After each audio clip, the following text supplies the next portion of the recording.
90 anni fa veniva a mancare il compositore nuorese Priamo Gallisai. Come mai questo artista rimane per i nuoresi in parte un illustre sconosciuto? Allora, esattamente 90 anni fa veniva a mancare il compositore sardo Priamo Gallisai.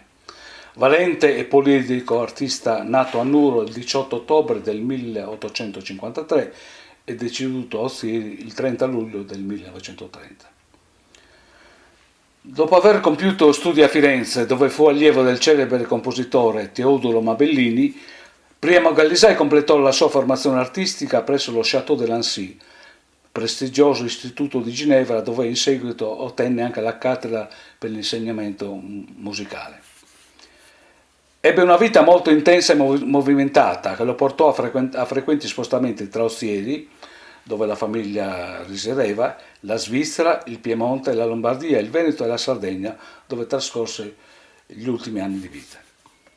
Fece anche sporadici rientri a Nuoro, la sua città natia, dove mantenne una lunga amicizia con la celebre concittadina Grazia Deledda, che per l'amico musicista nel 1895 scrisse appositamente i versi Mattinata di marzo, poi messi in musica dal Gallisai e pubblicati con successo dall'editore Angelo De Gubernatis. Altra collaborazione artistica la ebbe con lo scrittore Antonio Ballero, che allora non era conosciuto come il famoso pittore che tutti conosciamo.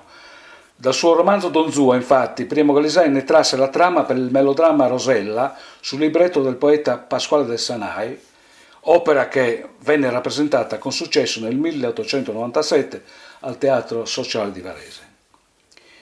In questo 90° della sua morte vogliamo ricordare il compositore nuorese con due brani eseguiti da due bellissime voci sarde, il basso Antonello Pipia, che eseguirà la romanza Inverno, e il tenore Giuseppe Tanchis, vecchia gloria del canto nuorese, che eseguirà Laudate Dominum.